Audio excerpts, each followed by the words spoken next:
Vamos dar sequência à próxima etapa do quadro de distribuição de frequências. Nós estávamos verificando como montar o quadro, variáveis quantitativas. A gente aprendeu a primeira etapa, que é o cálculo da amplitude total, e agora nós aprenderemos a segunda etapa. Como a nossa instituição trabalha com o modelo de Sturges, essa segunda etapa que eu darei é seguindo o modelo de Sturges. Para ele, a segunda etapa baseia-se no cálculo do número de classes K.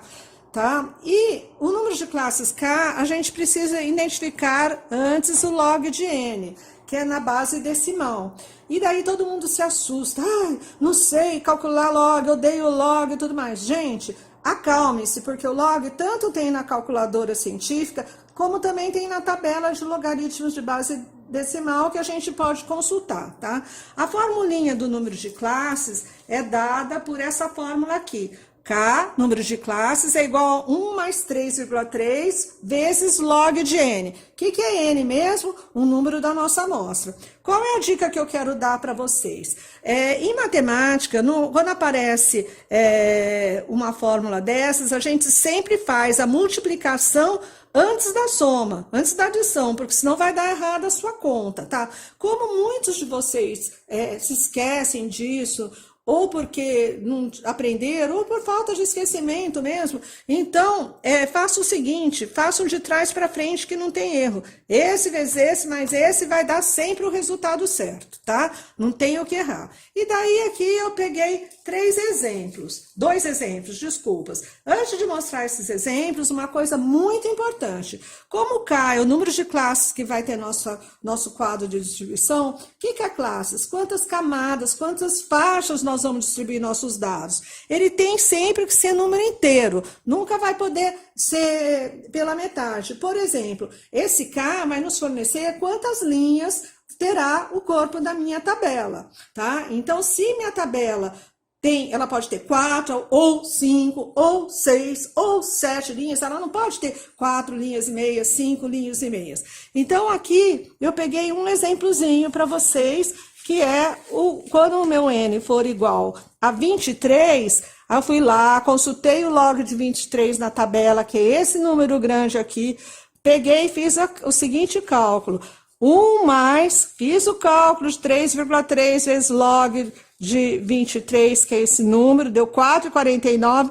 1 mais 4,49 dá quanto? 5,49. Entretanto, lembra que eu falei que não tem que ser número inteiro? Portanto, o nosso K vai ser 5. Daí um outro exemplo que eu peguei foi com o número 30. Aqui está o log, que foi consultado também na tabela. Calculei esse número aqui vezes 3,3. Então, vai ficar na nossa fórmula 1 mais 4,87 dá 5,87. Qual que é o número mais perto? 6. Então, vejam que nós temos que seguir a regra seguir a regra de arredondamento científico. Qualquer número 5,49 vai 5. Se fosse 5,50, iria para 6, tá? Daí, quando a gente tem esses números, que vai ser ou 5 ou 6, vai sempre depender do N nosso, nós vamos já transportar isso para onde? Para a nossa tabela. Como é que ficaria isso? Mais ou menos, aqui, ó, peguei um exemplo para vocês, para o N23, quanto deu o nosso N23? O K deu 5. A primeira coluna da nossa tabela vai ser a coluna K, que é o número de classes. 1, 2, 3, 4, 5. Se fosse 6, o que a gente teria que fazer? A gente teria que inserir mais uma linha na nossa tabela. Então, aqui para o K, para N é igual a 30, o meu K era 6. Portanto, a gente teria que ter 6 linhas e inseriria uma linha a mais na nossa tabela. Entendido?